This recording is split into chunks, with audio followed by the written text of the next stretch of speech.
podcast of the Ciceronian Society. The Ciceronian Society is a community of Christian scholars and public intellectuals committed to the examination of three core themes: tradition, place, and things divine, and their role in the intellectual discipleship of the church and of civilization generally.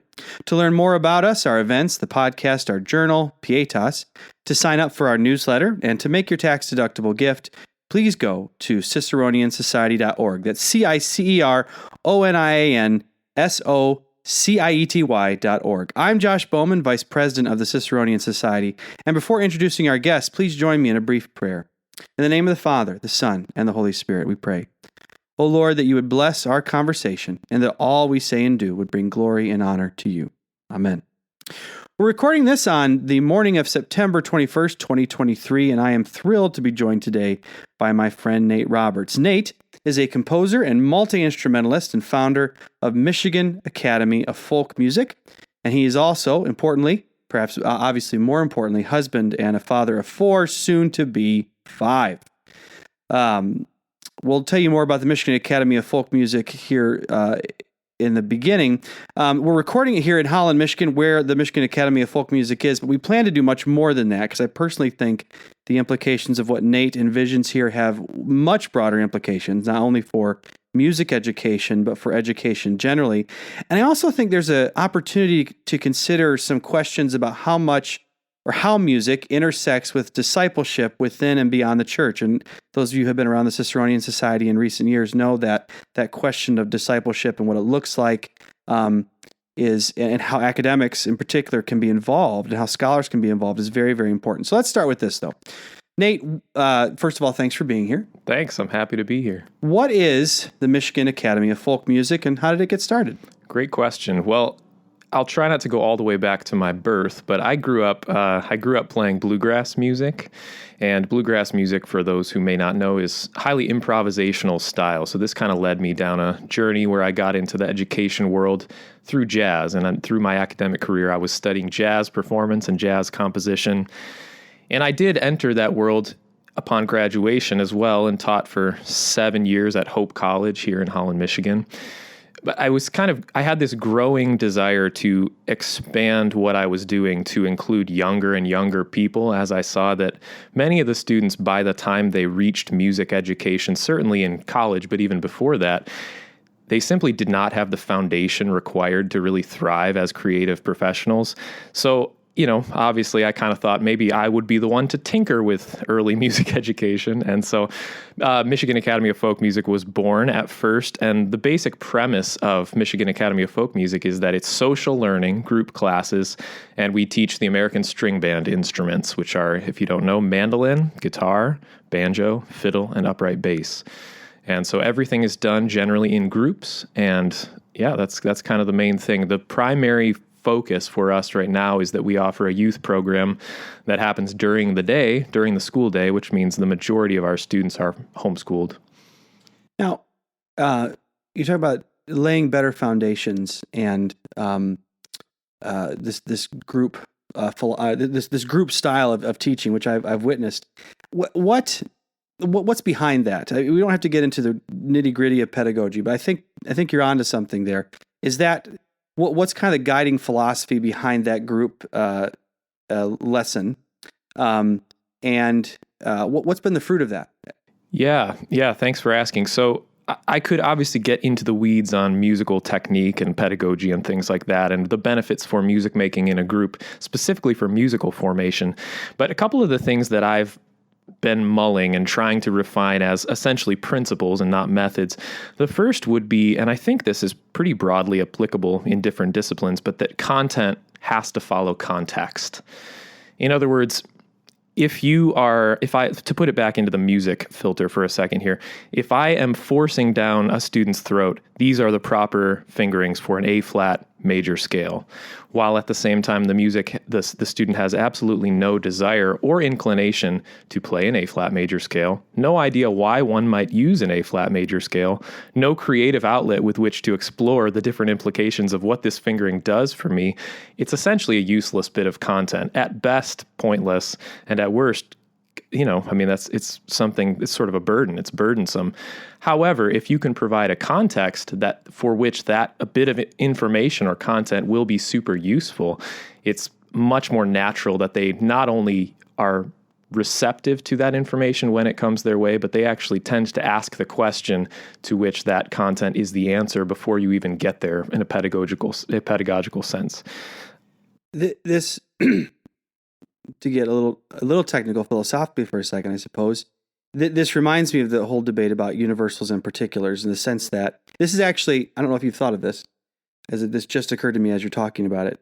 This is kind of an Aristotelian way of teaching music, in the sense that if the abstract or universal concepts of music, what an A-flat scale is, right, in that sense, the notes themselves and the way that they're arranged, if they're the universals, you only encounter them through the particulars, through a context. That you never encounter information absent of a history, of a physical, you never encounter music absent of a place. I think one of the things that's interesting about what you're doing is this is the American string band.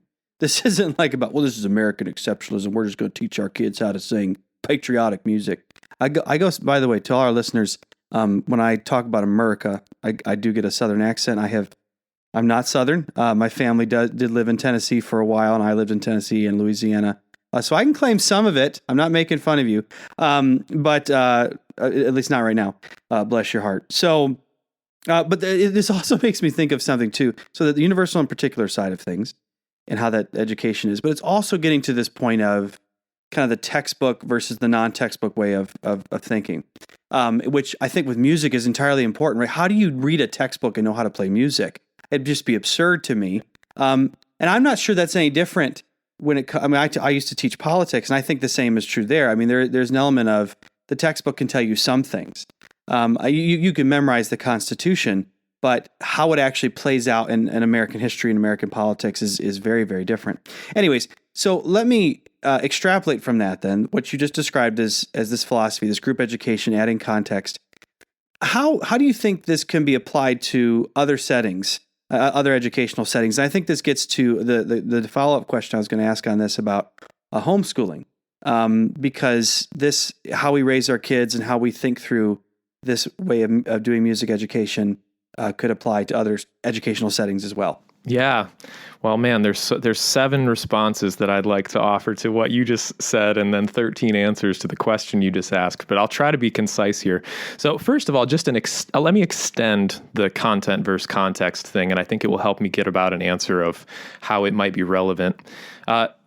When I was 11, 12, 13 years old, I played on a basketball team.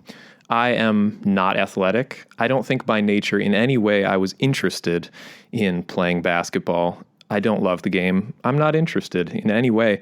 But I remember one summer in particular that I went almost every single day to the courts near my house and practiced shooting free throws. And I've reflected on why is it that I did that? Well, for one, that was the meeting place between my friends and I. So I had a bunch of friends on the basketball team, and that was where we socialized. That was the idiom in which our relationship grew. So I think sometimes about the way that music education is done typically in the Western education system now, the sort of industrialized public education government complex model, which is you sit in a closed room with an old man who tells you how to play, and then you go home by yourself and you sit and you practice. And then maybe you come and you sit quietly in a chair until the conductor tells you it's your turn to come in. And maybe someday you may have an opportunity to do something creative, but that's certainly not inherent to the system of education. The system of education provides you the opportunity to play incorrectly and be punished, or play correctly and be ignored. In other words, these are the little black dots. There's a correct answer for which ones where you put your fingers to play them. And, you don't compose, you don't improvise. There's nothing expressive about it. I think about basketball. If basketball for young people were put into that model, if I went for a private basketball lesson where I had a man telling me, okay, bend your knees, throw this bounce pass at a 90-degree angle.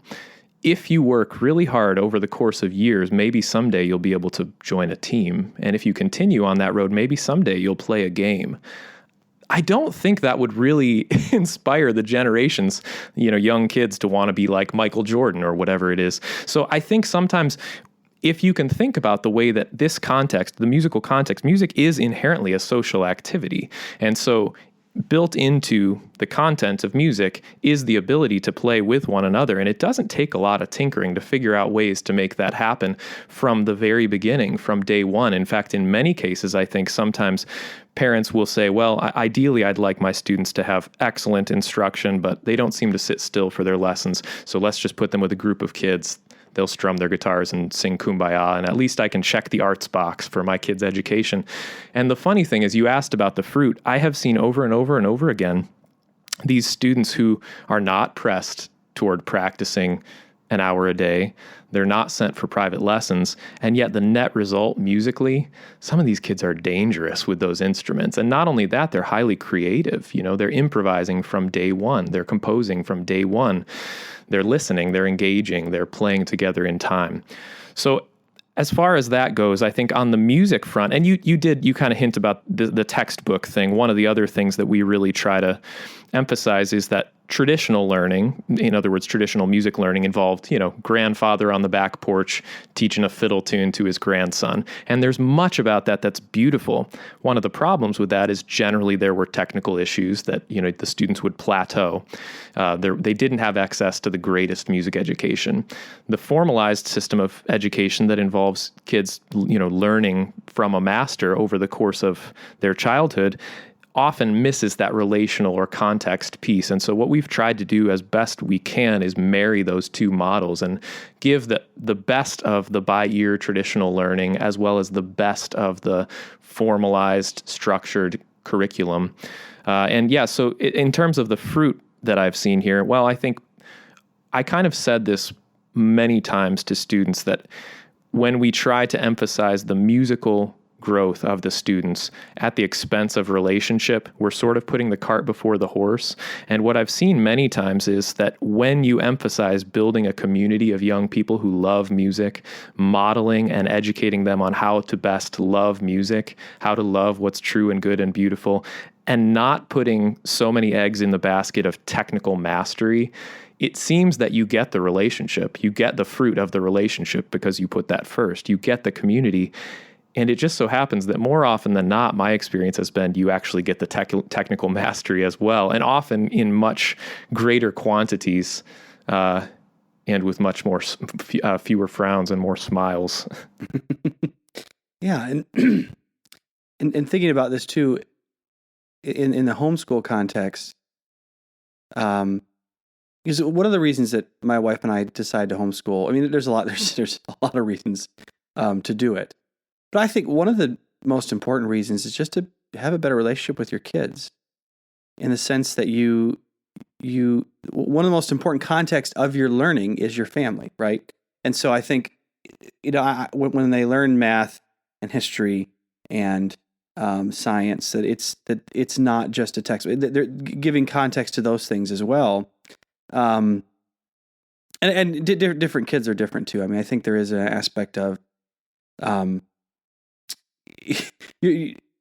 wondering. I'm just thinking about. Have you encountered people who are just like, you know what? Maybe this isn't going to work for you, because I'm very much persuaded by your style, this style of education. But there are, like, I just think about how I was in school. I mean, I was the class clown. If everyone else is doing it this way, I'm like, well, I'm going to do it the other way, even harder, right? Yeah, it's right. That kind of. It's this is the way you think we're supposed to do it. I guess I'm going to do it that way. I don't know if any of my former teachers would be listening. Probably not. But they'd probably be like, yeah, we know, Josh. Mm-hmm. I mean, where have you run into challenges here? Where have you had to tweak it? Yeah, excellent question. Well, you kind of hinted at, are there students or families for whom our program is not a good fit? The answer is yes, capital Y. There definitely are, but I've found that usually it's not for those obvious reasons of, Johnny fidgets in class, or, so-and-so has a hard time sitting still. And one of the reasons is, and this is something. So I have an internship program here where upper high school students can kind of study music at a higher level and learn how to teach. And then that extends into an apprenticeship post high school for some students who want to study music at a professional level. We have meetings where we talk about, we're working through John Milton Gregory's 7 Laws of Teaching right now, and which is great. Anyone who's never read it, it's short and sweet, great thoughts about philosophy of education that are simple and easy to read. But one of the things that we've been talking about lately is to what extent having a high threshold for chaos can be beneficial. Now, by nature, I have a tendency to be a disciplinarian with my children, and just generally, I prefer silence, I prefer order, and I think that's good. I mean, I think that should be the expectation.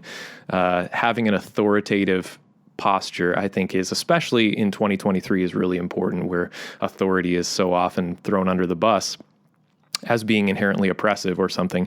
Having said that, when you have 9 children in a banjo 1 class and they're all handed banjos, your goal is not silence.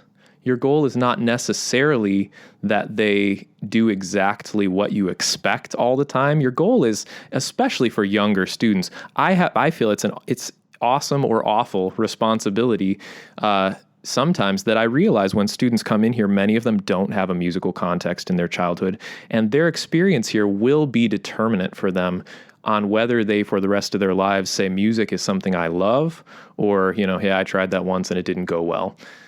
So one of the things that I have tried as hard as I can to do is to raise my natural threshold for chaos to the point where I can separate out, this is a child who's pushing against my authority. This is a child who's expressly disobeying the expectations of the class, the expectation of the teacher, against music is fun. Instruments make noise. We should laugh. We should smile. When I give someone an idea musically, they are naturally going to want to wrestle with it and play with it. And they have an instrument in their hands right now. We're sitting here playing.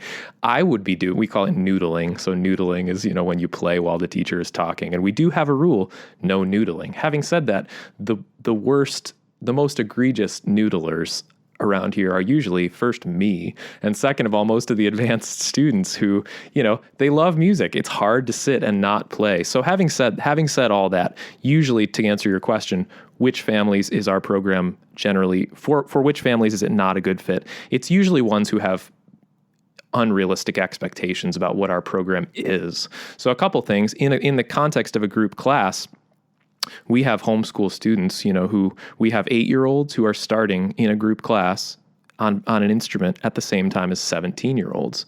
That happens from time to time. We have kids who are starting on guitar who've never played an instrument, whose families don't sing, they don't dance, they don't read nursery rhymes, they have no inherent pitch, they have no inherent rhythm, in the same class as someone who may be new to guitar, but who's been done 4 years of children's choir and 7 years of piano. And so one of the number one things is finding a way within the curriculum itself to have enough variability that we can, at the same time, in the same place, wrestle with the same musical content, but give variability so that more advanced students can be challenged alongside simpler and folk music. Folk music is a great thing for that, because bluegrass music in particular, old time music, Irish music, a lot of folk music, it's simple. The structures are simple, but because it's improvisational, there is spaciousness enough for people to play the same tunes at the same tempo in the same room and be challenged at various levels. So that's one. And I think the other thing that we do get a lot is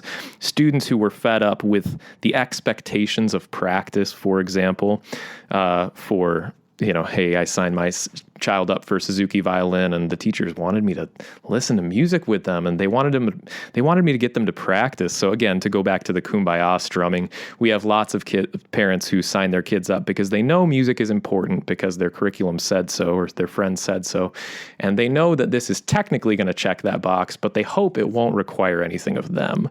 So, and they often are in for a bit of a rude awakening, when they see our parent policy packet, which requires that they sign a form that says, my children will practice 5 days a week at a minimum for 20 minutes a session at a minimum. And that's just the nature of, there really isn't any reason to do anything at all if it's not worth doing heartily as unto the Lord. So. Yeah. So we, just in full disclosure, my son is in one of Nate's classes, learning guitar. We have signed this disclosure. I mean, the parent thing, and we've done it. Just want you to know. Although about 30 minutes a day, I'm not. I don't like Nate for about 30 minutes a day. I'm just kidding. I mean, at the same time, like I have, I've tried to do some of the things with him. Just I have a musical background as well, but I never really learned guitar. I tried it several times, and it just I did not have the discipline. I probably would today, but I don't know. I also I have seen the fruit of this. I mean, I think my son enjoys the social aspect of it. One of the stupidest things people say about homeschoolers is they're not socialized, which is astonishing. I'm just going to say it. It's an ignorant thing to say. As if homeschoolers keep their kids in cages when we go home. Please don't talk to other humans. No, we never did. Actually, my kids, I think, have been more social since we pulled them out of public school than they were when they were in it, which is so encouraging. And I think that's part of it. But also, it helps them want to go. It also there's also an aspect of this too. And I think this is true as he's going to get older, especially for teenagers. You don't want to let your friends down. That's right. Peer pressure can make you do stupid things. Mm-hmm. Trust me. I'm not going to go on a confession route there, but I could also make you do or get you to do very, very good things. Right. Right. It's not all bad. And I think especially in this context, it's a good thing.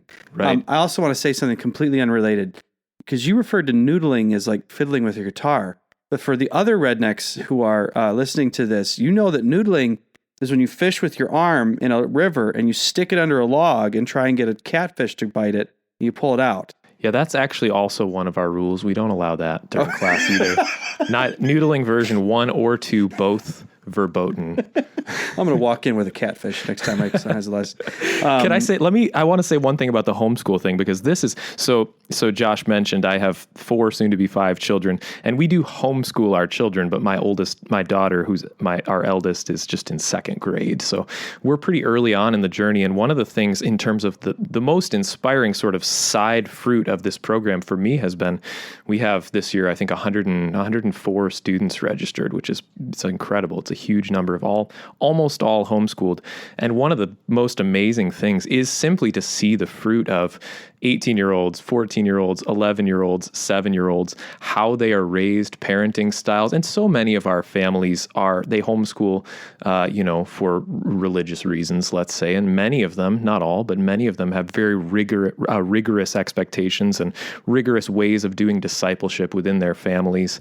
And so it's been amazing for me as a parent to just watch the fruit in the lives of these students and the way they conduct themselves, the discipline that they have, the way that they relate to other students. And yeah, I'll be honest, I went to public school. I grew up with sort of an expectation. I knew a few homeschool kids and they meant well, but they were, I don't know. I just had certain expectations of what homeschooling, it was not something I would have considered as a young man before I had children. And the fruit of it in our lives has just been incredible, not least of which the reason being that we do get to do education together as a family. And it does feel like something within our home when we're doing art studies or composer studies or reading books together, that it's not delegated off to some other professional who gets to enjoy that relationship of wonder and curiosity with my children. I get that relationship. I get the questions about, The Hobbit. I get the questions about, the Princess and Curdie or whatever it is. Hey, what does this mean? Or, or do you remember that part in such and such poem where whatever? That's something I get to share with my children, and it creates a unity among our family that's amazing. And so you can see the fruit of that over the course of a childhood. Many of these children are just unbelievable. And I get to see that, and I get to observe the parenting styles from a distance. So yeah, 3 cheers for homeschooling from my front. I want to conclude this part 1 of the podcast with a question about classical education, because we're talking a lot about homeschooling, which both Nate and I do.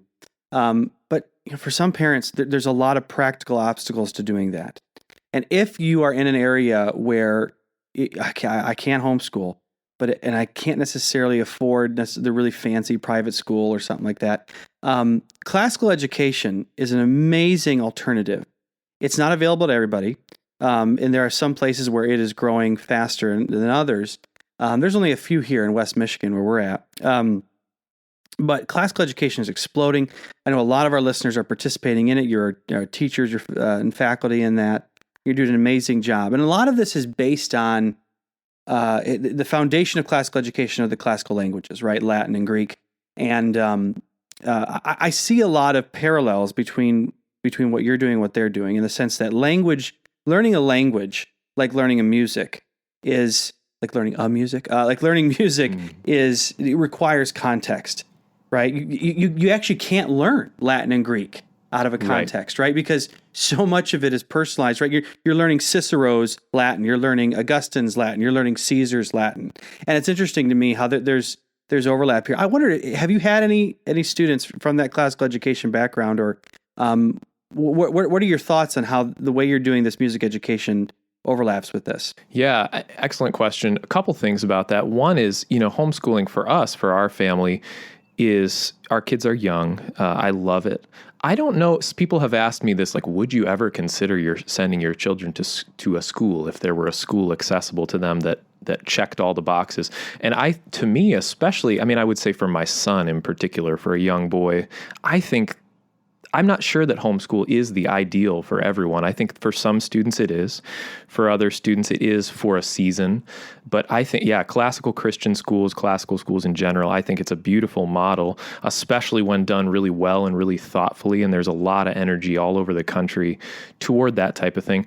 I haven't had much direct exposure towards students here who go to classical schools, but that is by nature of generally we do. Yeah, but there are a couple options. There are a couple schools in the area, but whether or not this system of learning is accessible or functional for that context, I would say, this is conjecture, but I would want to scream, yes, of course. It goes without saying.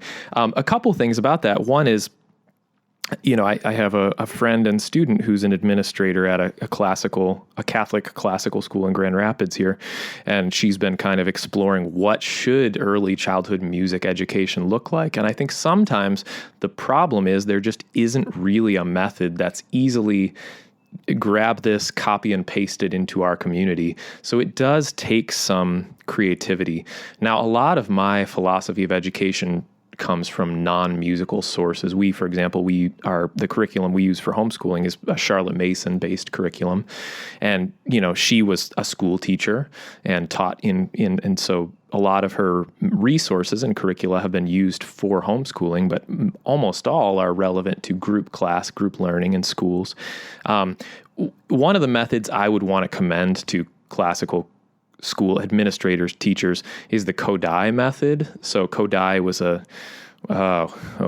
Hungarian, I think, Romanian. Somebody's going to yell at me, I'm sure.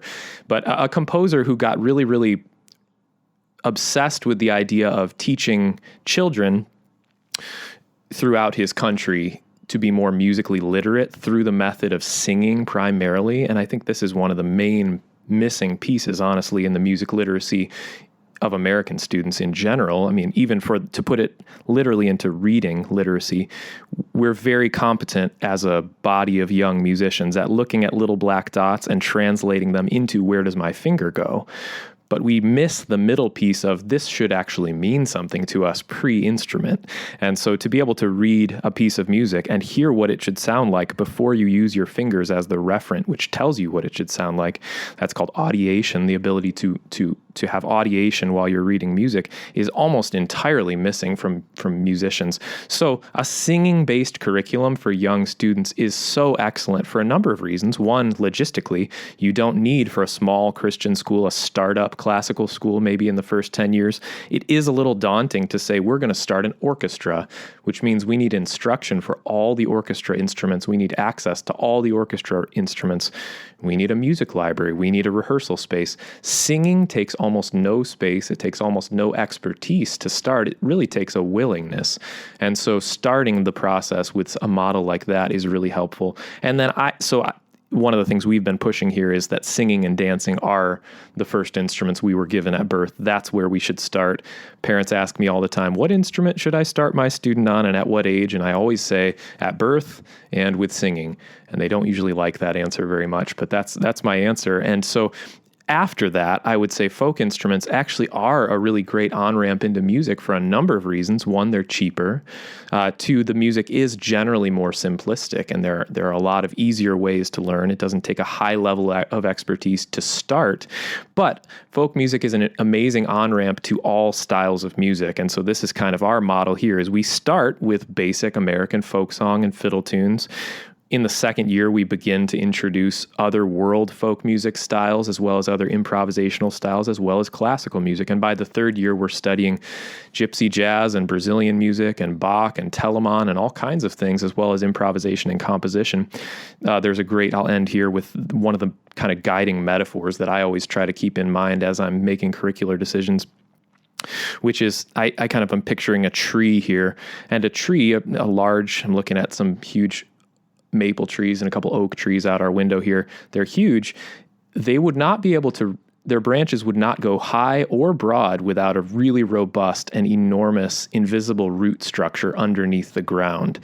Likewise, the deeper and wider the roots send themselves, the higher and wider the branches can grow. Yo-Yo Ma has this great quote of know something deeply.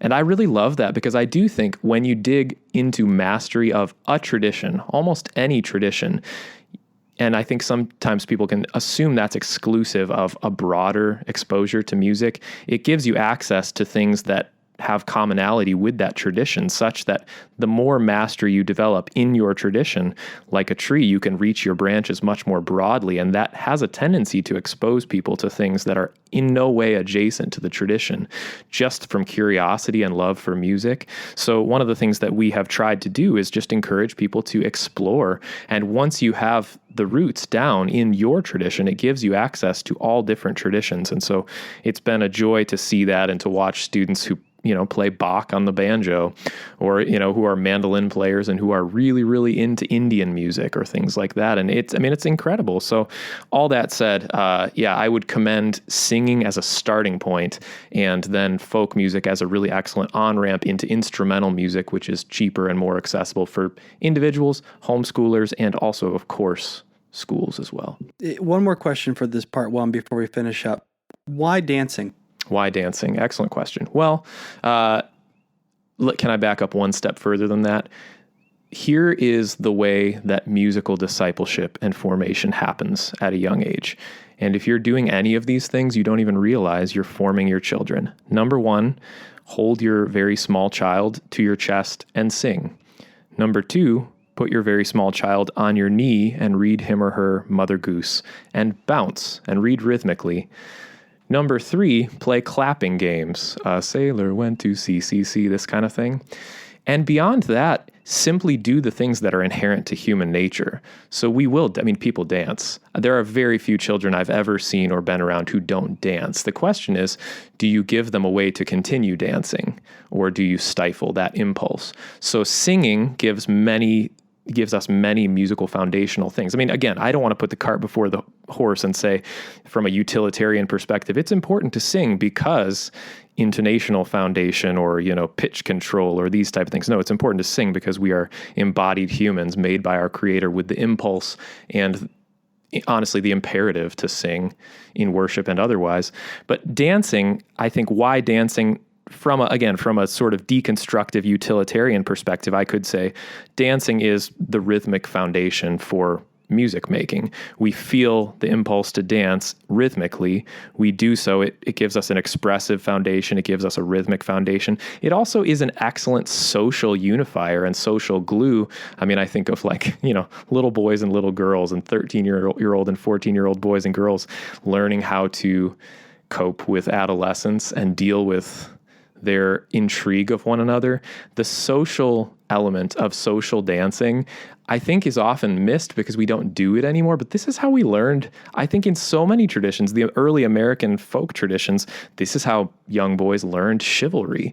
How do I treat a young woman in a social dance? What is the appropriate way to receive respect and to give honor and to find boundaries and to enjoy one another in a way that leads us toward a right expectation of how we should be socializing and how we should be intermingling. So there's a musical element, there's a social element, and I think at the end of the day, there's just the cultural unifier of this is what people have done to celebrate at the end of a long day across cultures, across regions, more or less forever until Netflix. And I'm not mean to diss Netflix. I mean, I love myself a good documentary, but we should be dancing because God made us to dance. Thank you. So this concludes part 1 of our interview with Nate Roberts, the founder of Michigan Academy of Folk Music. We're going to continue in part 2, which I encourage you to continue listening to. We're going to deal with some church music questions as well as music's relationship to formation and discipleship. And if you want to learn more about what Nate is doing, I just want to encourage you to go to www.mifolkmusic.com. I'm not sure why I spelled folk and not music. This is part 2 of our interview with Nate Roberts, the founder of the Michigan Academy of Folk Music. In part 1, we talked a lot about what he's doing in the pedagogy and style and how it relates to classical education and homeschooling. Now, a primary interest of the Ciceronian Society is the idea of intellectual discipleship in the church. That's a big part of what we're hoping to do in the future, and we're looking for resources to do that. And spiritual formation in word and sacrament remains the central mission of the church. But many Christians long to go deeper in different ways. They want a church that is not miles wide and inches deep, but a church that has deep roots that can grow much larger branches, just like using the metaphor that Nate used in part 1. And so there's a need to think of formation more holistically and more comprehensively. Nate and I had a great conversation about this before when we talked about doing this podcast, but we really only scratched the surface. And if there's one thing that draws out strong feelings in the church world, I know this I'm a director of operations at a church right now, part-time, but it doesn't matter what denomination you are, and honestly what position you're in. The role, style, and nature of church music always brings out everyone's opinions. And it's more than just, I think it's oversimplified to say it's just traditional versus contemporary. That's really not what's going on. Sometimes it is, but most of the time it's not. And also, it's not just young versus old. That traditional versus contemporary notion that people get, the simplistic version, doesn't really map according to generational divides as much as people think it does. But the who, what, why, how, and when of church music provokes a number of debates and arguments. And I think this is in part because we sense that there's something at stake here. It's not just about the pleasure that a particular style of music gives us. There's something more profound going on in terms of formation. Because the music we choose, not just the lyrics, and I think this is going to be the part that I'm most interested for you to explain. The music we choose has theological and spiritual implications. And I actually I thought of this morning. C.S. Lewis seems to have recognized the spiritual implications of this in Screwtape Letters. So depending on what copy you have, I'm in chapter 22. And for those of you unfamiliar, the Screwtape Letters is a letter from a senior demon to a younger demon. The younger demon is still learning how to be can I say good demon? Yeah, adequate, a fit demon for his work. Effective demon. Okay. So he says at one point in this letter, he says, music, this is Screwtape, writing, music and silence, how I detest them both. How thankful we should be that ever since our father, meaning the devil, entered hell, though longer ago than humans, reckoning in light years, could express, no square inch of infernal space and no moment of infernal time has been surrendered to either of those abominable forces. In other words, hell has never had silence, has never had music. But all has been occupied by noise, capital N noise. Noise, the grand dynamism, the audible expression of all that is exultant, ruthless, and virile. Noise which alone defends us from silly qualms, despairing scruples, and impossible desires. We will make the whole universe a noise in the end. We have already made great strides in this direction as regards the earth.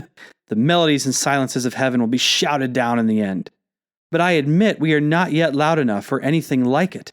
Research is in progress. Meanwhile, you disgusting little... And then what's funny, it says here, the manuscript breaks off and is resumed in a different hand because the demon has turned into a centipede. I don't really know what the metaphor is there, but I think I want you to respond to that, which I think is such an interesting way to put it. But also, let's get started on in what sense is music, not just separate from lyrics in a way, formative in the context of worship in the Christian life? That's a huge question, but go for it. I love it. Yeah, thanks for the question, first of all, because I have had this conversation many times with people where it turns out what they're really speaking about is whether or not the worship songs are comparable to the old great hymns in terms of their theological accuracy or their poetic, the beauty of the poetry, which is actually a different question. So we're talking about the music itself, separate from what the lyrics have to say.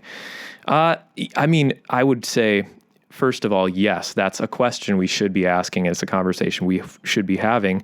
I think, what is music doing when we're singing it? What is music doing when it's washing over us? Well, it should be tuning us to the music of the spheres. It should be forming us. We have a tendency, I think, to think of music along consumeristic lines, and this has a lot of different implications, but one would be, I like a certain type of music, and therefore that's the type of music I should choose. So you addressed the traditional versus modern, the old congregation versus the young congregation. Well, we like rock and roll, we like drums, you like organs. There's a certain aesthetic relativism that's inherent to that question. Beauty is in the eye of the beholder. Well, I don't believe as Christians we can really accept that premise. Beauty is not in the eye of the beholder. Beauty is in the eye of the Creator. Now, I would probably not want to be the one that would say, well, no, I believe in objective aesthetics. I believe in an objective beauty, capital B beauty. So let me tell you what it is. Let me tell you what it looks like. There are a lot of different criteria by which we might look at what music is objectively beautiful. But I think the first thing that we have to say, just like we would hold up any theological claim, you say, well, I'm going to hold this out and say, this sounds pretty and it looks nice, but how do I judge whether or not this is true? Well, I have to hold it up to God's word, inerrant, scripture. Well, we don't have passages in scripture that say the music must be played on organ or, to the choir master with notes, to the master of strings, make sure this is fortissimo or something like that. We don't have those details. But what we do know is that, Romans 1, God has revealed himself in nature. And so we are without excuse, we're without excuse for no, Romans 1:19, you can read it yourself. I'm going to butcher it. Or the heavens declare the glory of God. These things we know are beautiful. We know are glorious because our Creator made them. So when we think about what is beautiful, I think the first thing we should say is, well, let's come up with some standards by which we can hold this against other things that are beautiful. So for example, clarity, symmetry, proportion, how would we judge any piece of art? And then if it seems to be fitting, how do we use it in worship? And then how can we sit underneath it humbly, expecting it to form us rather than sit on top, sit above it from a prideful perspective of, I've chosen this because I like it. So that would be maybe my first stab at that question. I'm wondering what you meant by, this is one of the first things you said. What do you mean by the music of the spheres? That's actually, so I know, that if I understand right, that's actually an important concept for C.S. Lewis because it's a very medieval. To go back to Lewis, the music of the spheres, and actually, I think it's Michael Ward who sees that. Yes. That sphere thing as a way of Narnia.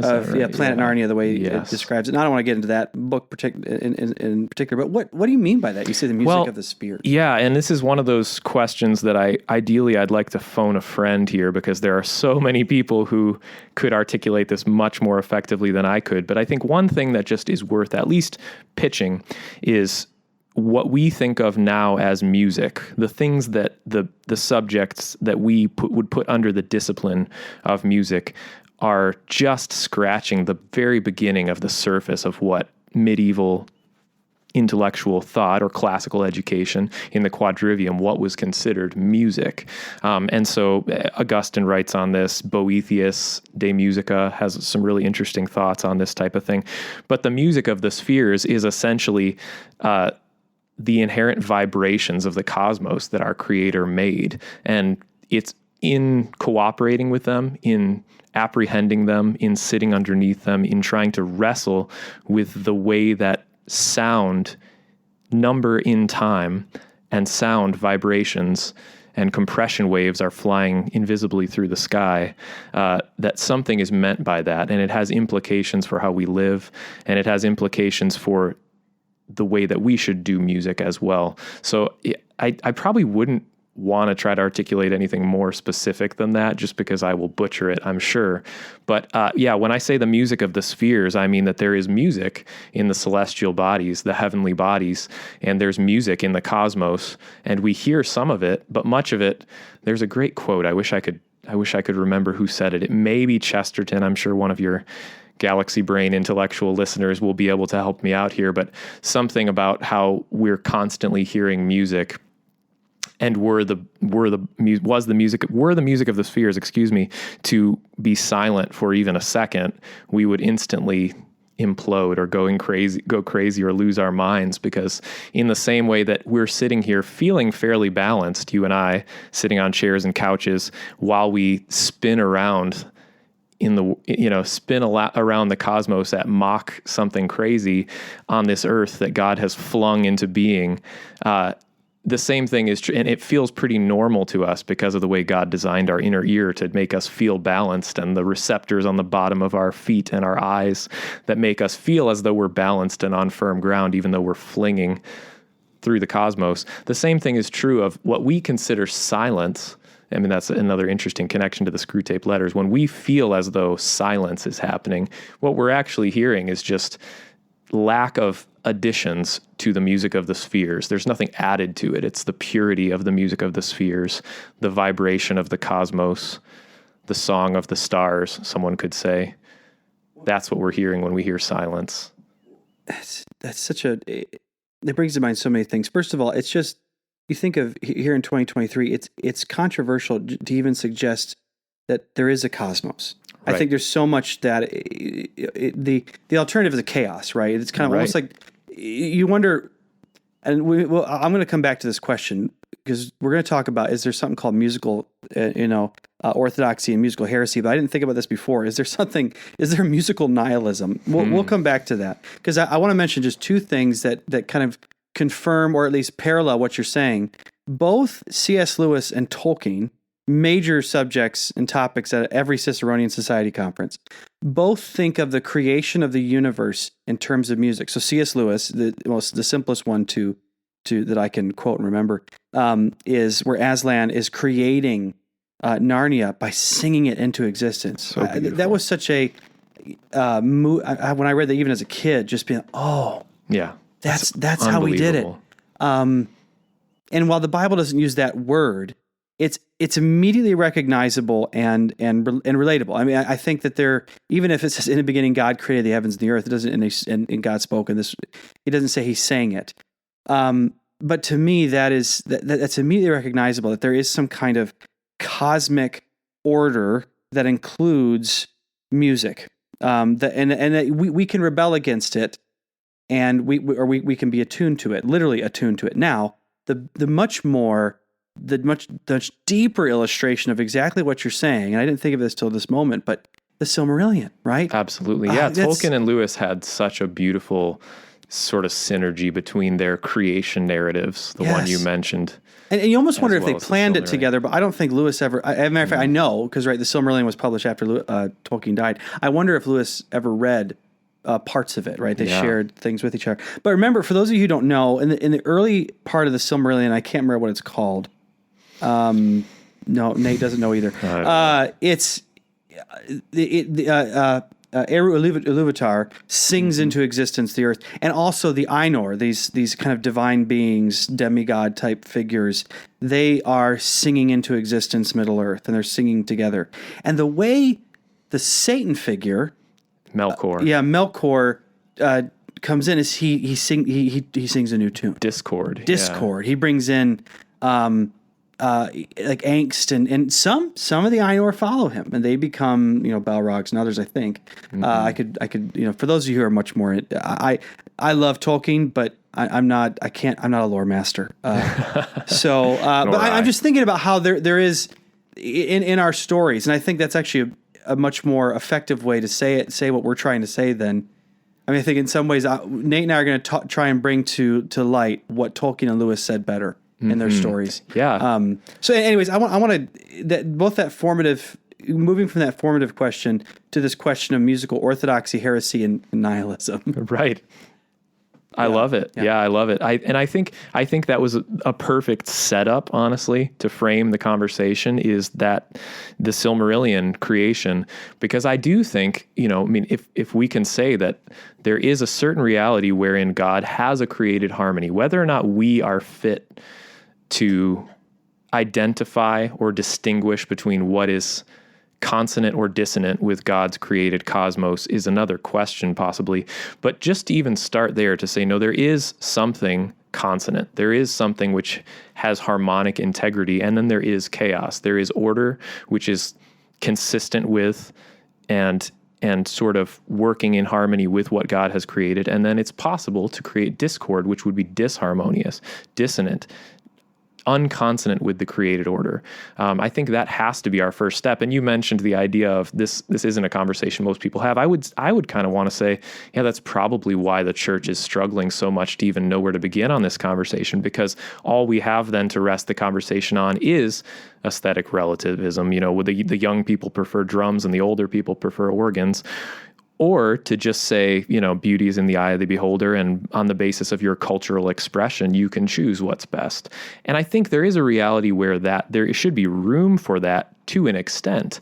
But yeah, to transition into the musical orthodoxy thing, whether or not we can say what specifically is orthodox, whether or not we have some sort of image that we can hold up to compare, is this orthodox or is this heretical? I think the first question we have, the first sort of at least pitch we should make is, I would say, yes, it's clear there is. If there's beauty and there's that which is not beautiful, if there's chaos and order, if there's harmony and dissonance, then clearly something we might do in worship would not be consonant with God's created order and the intentions when he crafted the music of the spheres and he placed us into this cosmos to be co-creators.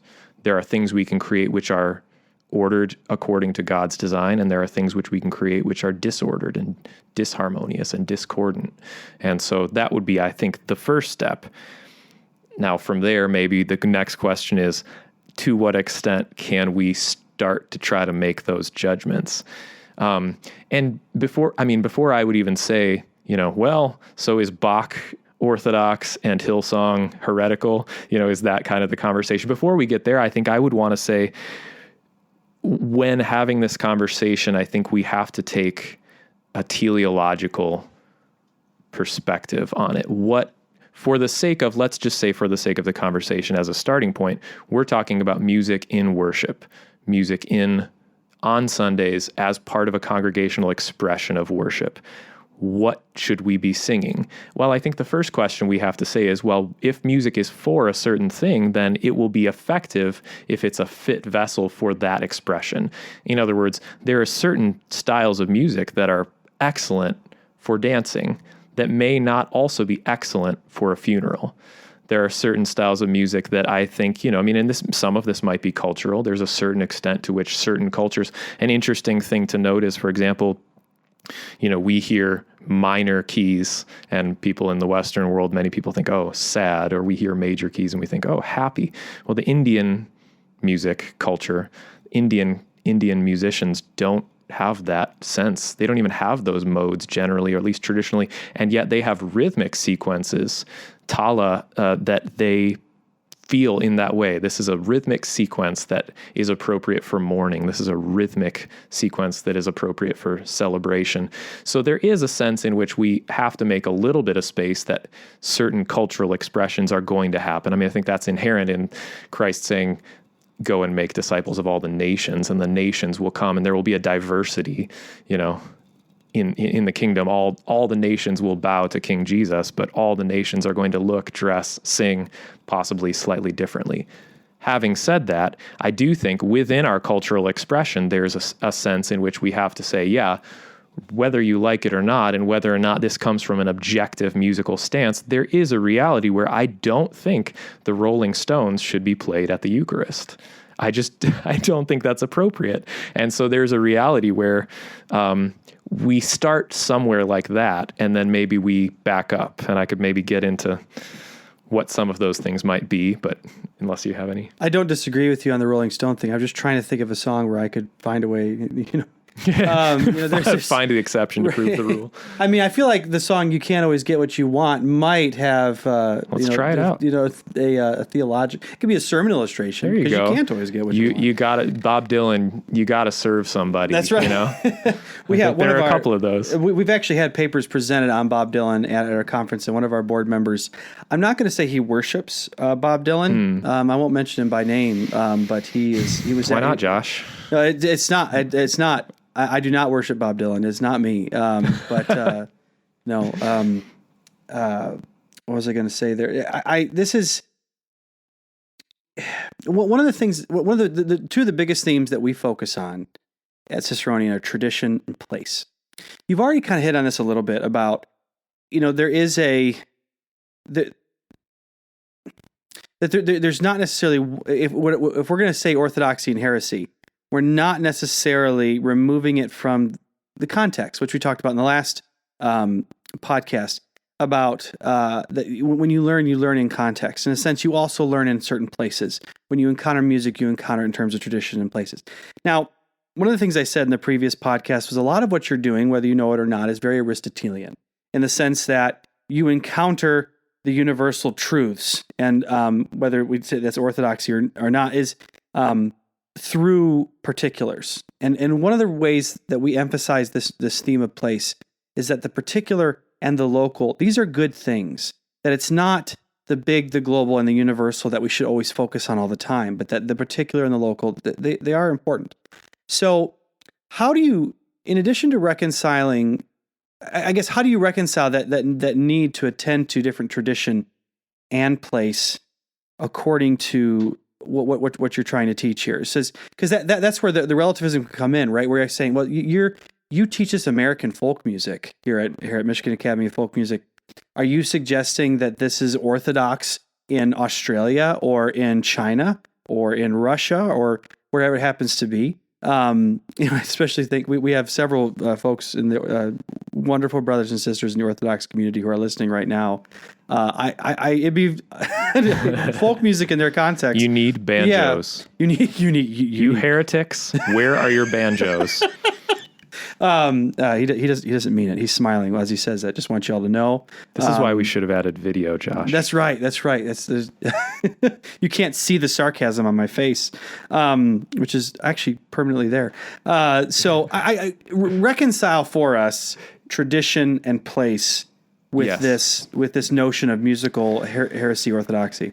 Okay, well, let me try to come at this from the bottom and work my way up. So from the bottom, I think one of the things that, and this kind of goes back to our previous conversation about Michigan Academy of Folk Music, but you mentioned folk music. I think one thing that I've had people ask me is, I don't understand you love Bach and you love Palestrina and you love all of these great composers, and yet you're teaching old Joe Clark on the banjo to your students. I think so. People have a tendency, and this touches on the worship conversation as well, to create a false dichotomy that links good and bad, or let's say orthodox and heretical, to complex and simple.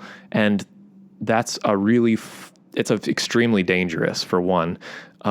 So I think maybe a food metaphor, because I missed my breakfast this morning, would be apt. So it's possible to have a simple and wholesome food, let's say a ripe tomato. It's possible to have a simple and unwholesome food, let's say a Jolly Rancher or any kind of a Laffy Taffy. It's also possible to have an extremely complex and wholesome food, the finest French cuisine, the $10,000 a meal, Michelin 5-star restaurant that you're on the waiting list for, 7 years to get into. And of course, it's also possible to have a complex and unwholesome meal, such as I might make if I tried to make dinner for my family and just started adding turmeric and cayenne pepper to see if it'll fix the mess of, mushy ingredients. So music, the same thing is true of music. Twinkle, Twinkle, Little Star, I'm not being facetious here, is one of the greatest masterpieces. It's perfect. There's nothing about it that I could change one note and would make it better. Having said that, I do think it's fair to say Bach's St. Matthew Passion, or let's say Handel's Messiah, maybe, think pieces that everyone might be familiar with, is equally wholesome and of a greater quality and of a greater expression of, it's more ambitious. And so I probably wouldn't hold up Bach's St. Matthew Passion and create an equivalency between that and Twinkle, Twinkle, Little Star, but neither of them are, plagued by flaws in the sense that the Jolly Rancher or My Home Cooking would be.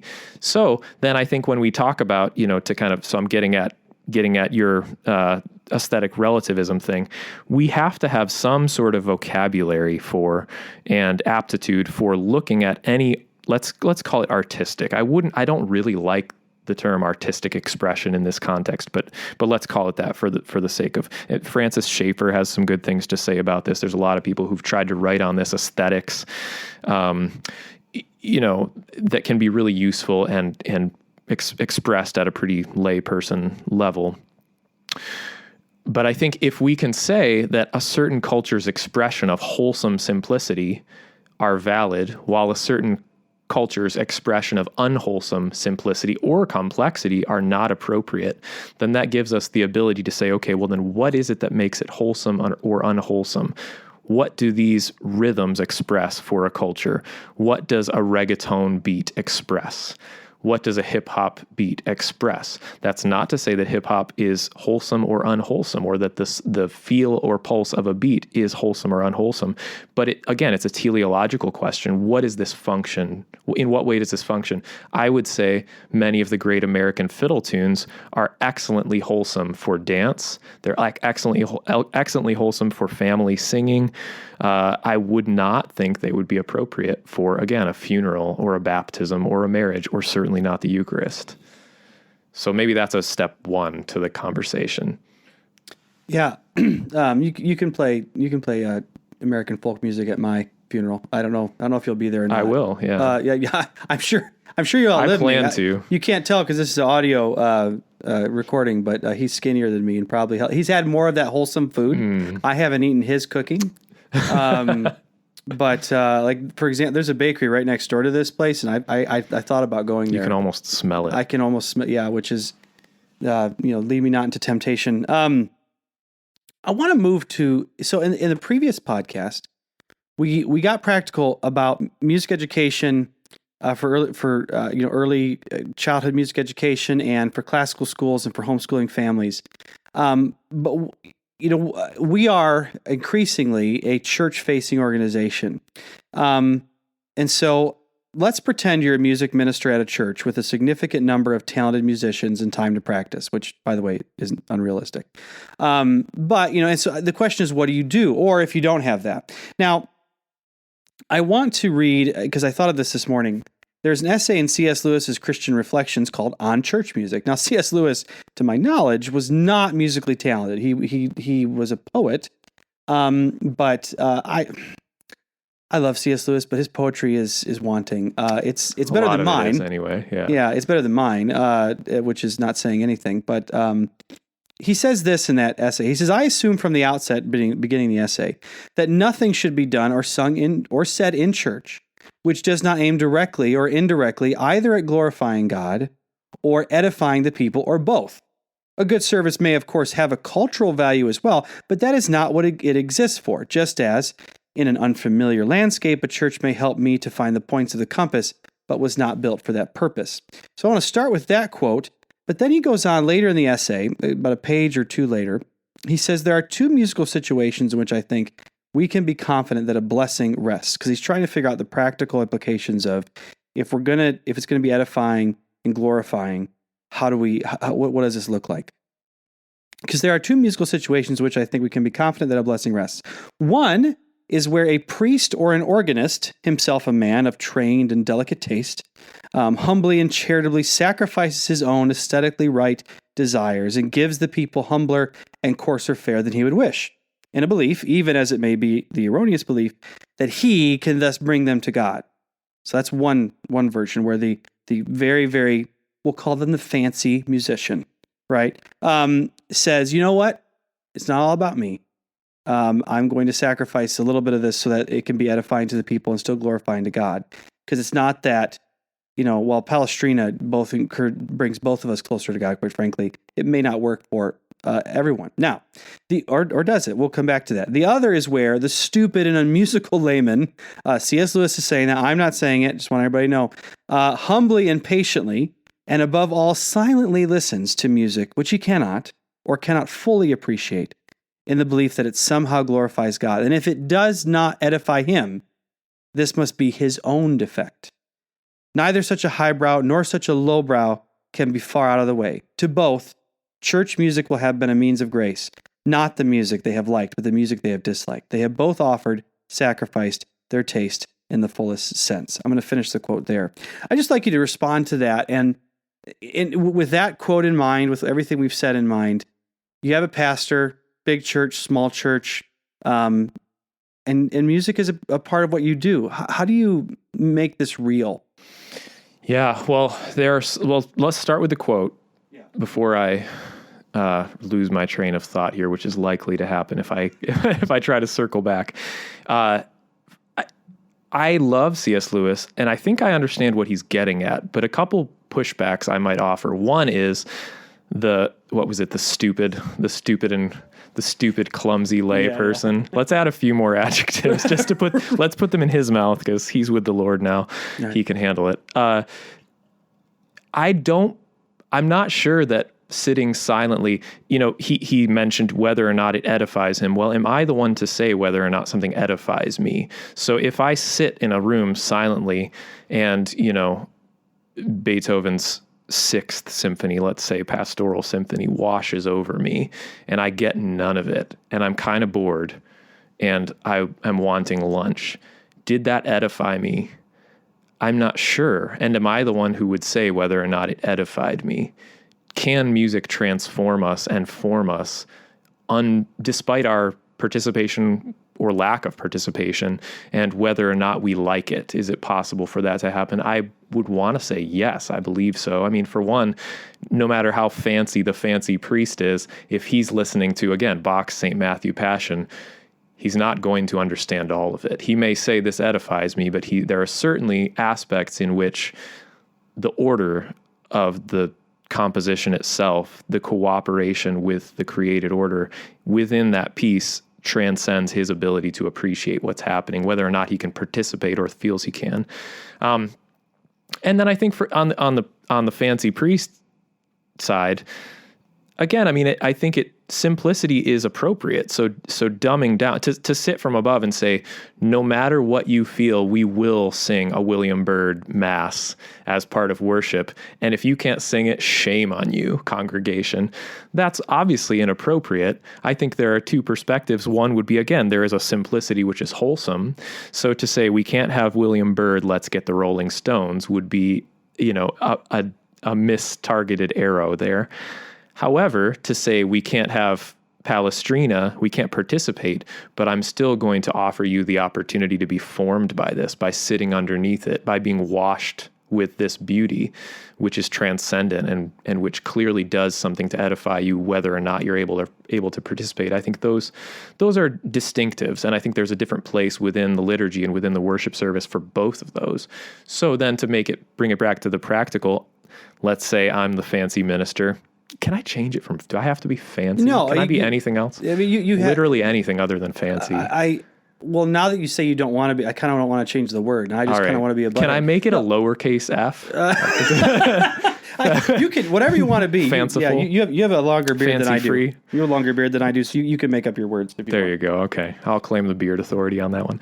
All right. So let's say I'm the fancy minister, the minister of music. I think what I would probably try to do is not lose hope that there might be a place and a context wherein I could expose the congregation to the highest artistic expressions that glorify God, while at the same time not leaving them in the lurch. You'll participate or you won't. You're not part of the equation here. So I think a couple things that well, let's start there. Some creative ways. I mean, again, most instrumental music during the Eucharist that can prepare one's heart and form one's heart without participation during some sort of prelude, during a postlude. On other days other than Sunday, I've been mulling the idea of something like a musical Stations of the Cross, during Holy Week. Something like that would be incredible. But I think as far as the participation of the congregation goes, this is the harder nut to crack. This is the harder one to solve. And I think there are a couple of reasons for that. One is the fancy minister knows we are inheritors of an unbelievably rich inheritance of the glory of the history of the church. We, as in all of us. So whether, my history is the history of the tabernacle, as, I am an heir of Christ, and I'm an heir of Abraham, all the way back to Adam in Christ. And so the glories that have been used in liturgy throughout the history of the church, whether it's Bach or Palestrina or Schutz or William Byrd or Thomas Tallis, or the list could go on all day, those are things that we have access to, that have the power to form us. And we certainly can use them in hopes that they will wash over us and form us. But the question of whether or not our congregations can, again, sing Mass for Five Voices by William Byrd or even simple 4-part hymns is another question. And I think the problem there is we meaning, I don't know, I guess many people in the modern church who can see that we have a dearth of beauty. Truth and goodness have been prioritized while beauty has been left behind a little bit. And we don't have beautiful cathedrals, and we don't have beautiful liturgical paintings or sculptures, or we've lost the church calendar. I mean, I'm guessing many of your listeners are saying, what are you talking about? We haven't, but many people have. Okay, so let's solve this problem, and let's do so by church programming. And I mean, I think many people have seen this is not an effective way to do anything. We're losing our children. 80% of 18-year-olds are becoming apostate. What should we do? Hire a youth group leader. That's not going to work, unfortunately. We have to start earlier. We have to be more thorough. We have to be more committed to discipleship. Many people are talking about all over the country the idea that if we want to keep our children as members of the flock, if we want to keep the teenagers who go to public school from apostatizing, we're going to have to get serious about family worship and family discipleship and catechism and these things. The reality is that there is a musical discipleship which we have also abandoned, which we almost don't know we've abandoned.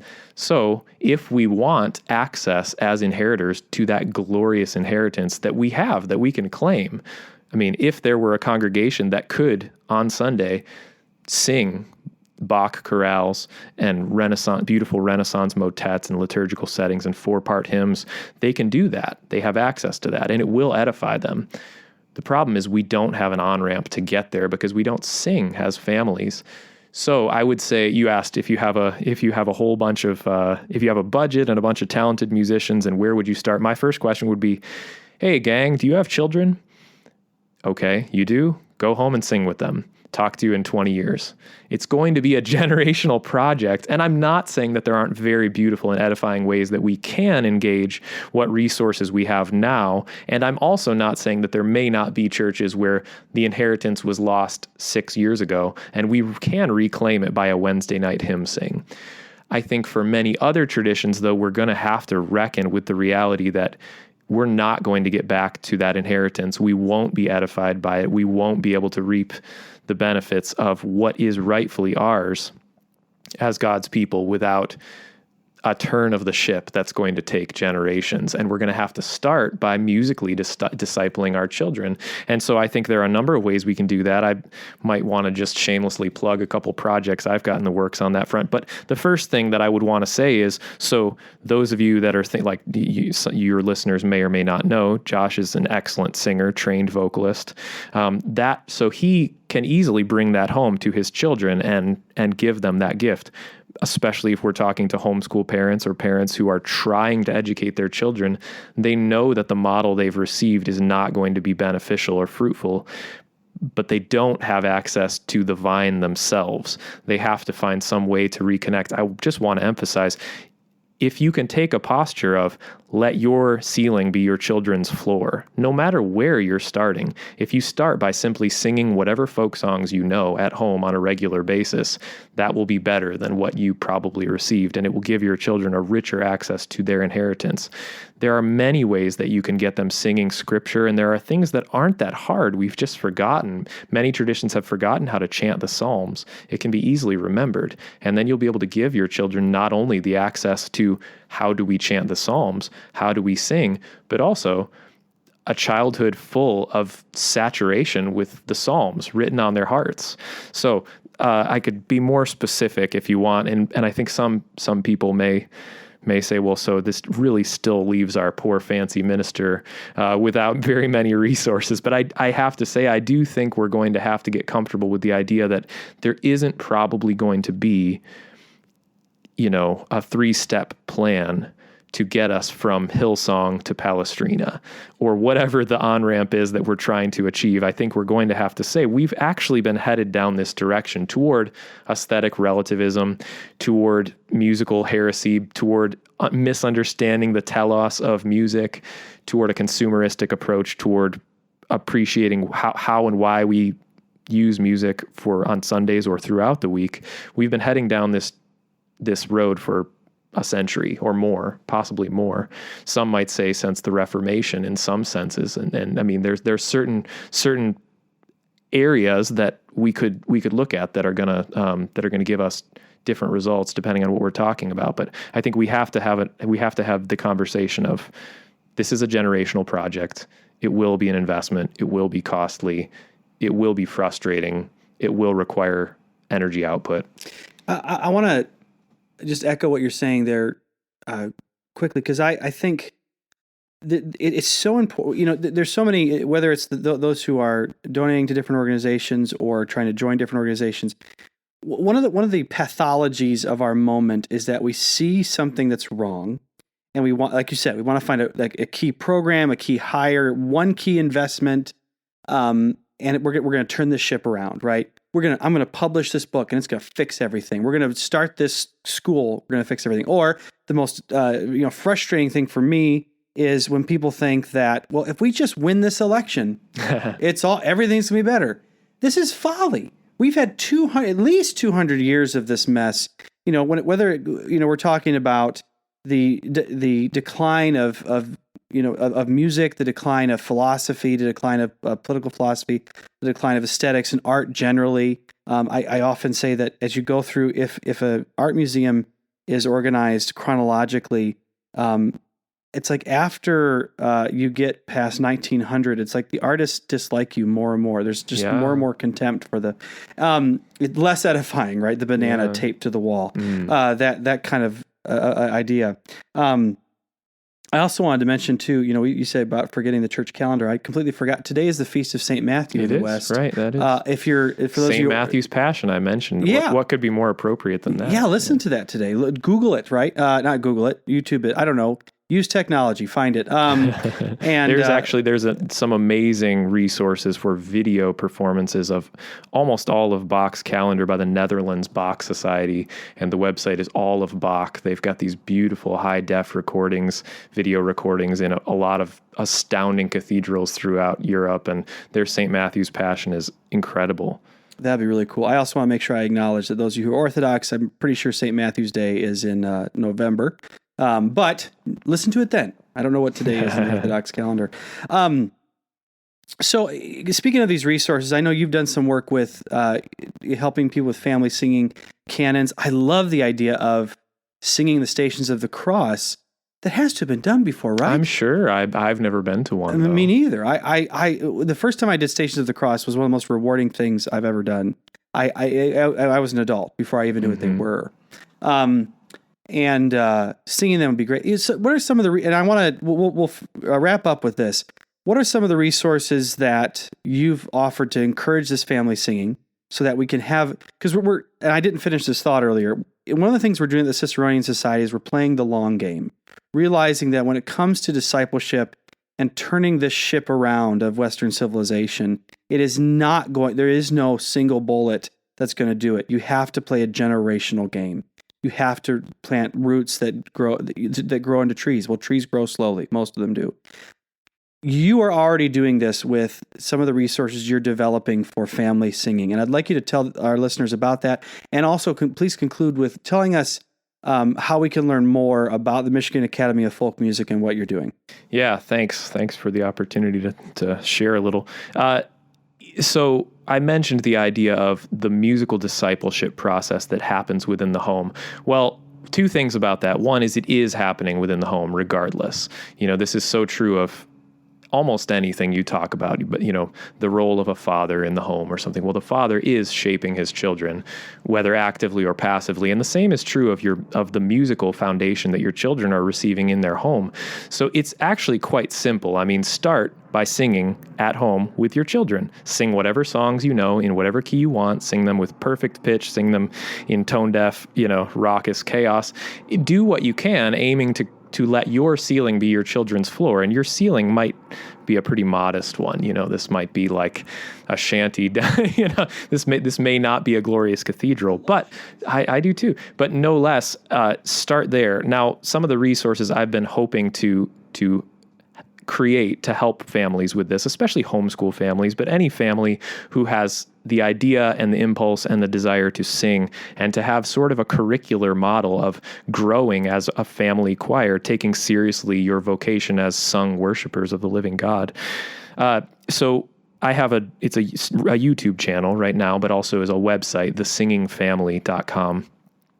And so far, what I've started to do is a project of composing canons. And what a canon is, some people might be familiar with the terminology of a round, like Frere Jacques or something like that.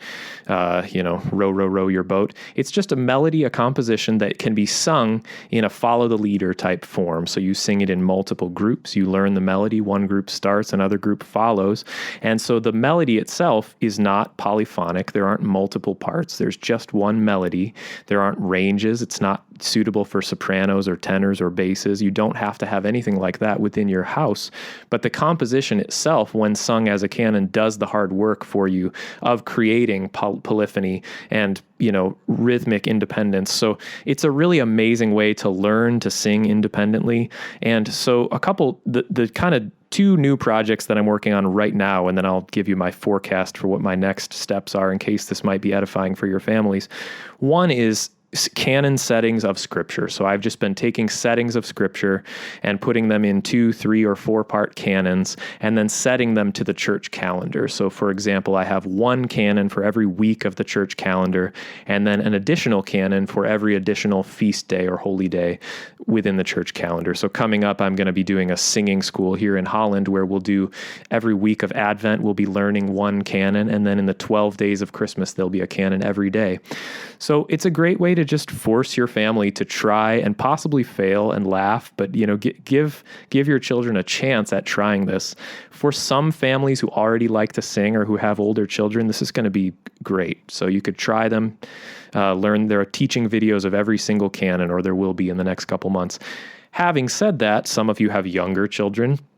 Some of you are not singers, and some of you might need a little bit more modest on-ramp to this type of thing. We have a youth choir here for ages 6 to 11, and I've been composing Mother Goose canons along the same lines that are just little musical settings of Mother Goose rhymes that are short and sweet. Some are very easy. I have them organized on the page by difficulty level. So if you want to stick with all the ones that are labeled easy, that would be great. And that's a really great way to get, again, the whole goal of polyphonic singing or singing in multiple parts is starting from the integrity of singing one part in tune and then building the independence to not be swayed by other parts doing different things. So it's incredibly fruitful to sing these type of things. Having said that, there might not be much of a liturgical use for those types of compositions. I would like to think they could be used in that way, but I haven't seen them used that way yet. So the next step, I'm hoping to create videos to help people learn to sing hymns in 4 parts, teaching each part individually and bringing them back into 4-part, learning psalm chanting. And there are so many different beautiful traditions of psalm chanting. I am partial to, Josh and I both attend an Anglican church here, and Anglican church has an Anglican chant tradition, which is incredible. It's very similar to Gregorian chant or plain song, but it's always done in 4 parts generally. So it's really incredible. And it's actually not that hard to learn, but sadly we've forgotten it. Most churches have forgotten this tradition.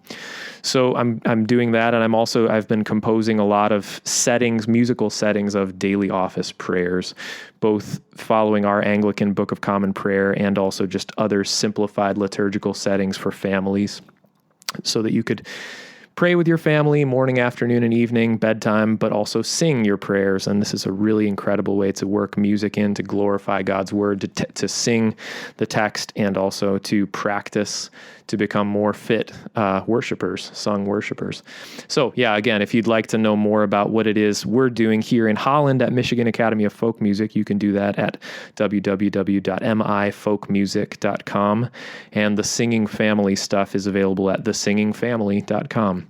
And I'd love to hear from you if you have any help, especially if you have any feedback, because I really want to make this helpful to families. The goal for me is, yes, to help with congregational singing and give churches access to the rich inheritance that we have musically and artistically. But I do believe that much of that is going to have to start not only on Sundays, but on Monday, Tuesday, Wednesday, Thursday, Friday, Saturday at home with your children, and just slogging it out, letting your ceiling become your children's floor over a generational period of time. So this is an amazing way to end. Thank you so much, Nate. This has been one of the best conversations I've had in a long time, and I'm so glad we got it on tape and that you can listen to it whenever you want, and so can I. Now, you have been listening to The Sower. This is a production of the Ciceronian Society. I think about, let me just take a break there and say it's called The Sower. That it's named after Matthew 13, right? Mm-hmm. The parable of the sower, and how so much of music education and what we're doing, this formation, that's what we're doing. We're sowing seeds on good soil. You have to create the good soil. All right, so you've been listening to The Sower, production of the Ciceronian Society, and if you've enjoyed this conversation and would like to meet more people like Nate, we hope you'll consider joining us for our 2024 conference in Plano, Texas, February 29th through March 2nd. Registration is now open on our website, and definitely take a look there. Sign up for our newsletter because you'll also learn about, hopefully, future events as well. And be sure to rate and review this podcast, share it with your friends, and check out our website at ciceroniansociety.org. Now, may the grace of our Lord Jesus Christ and the love of God and the fellowship of the Holy Spirit be with us all evermore. Thank you for listening.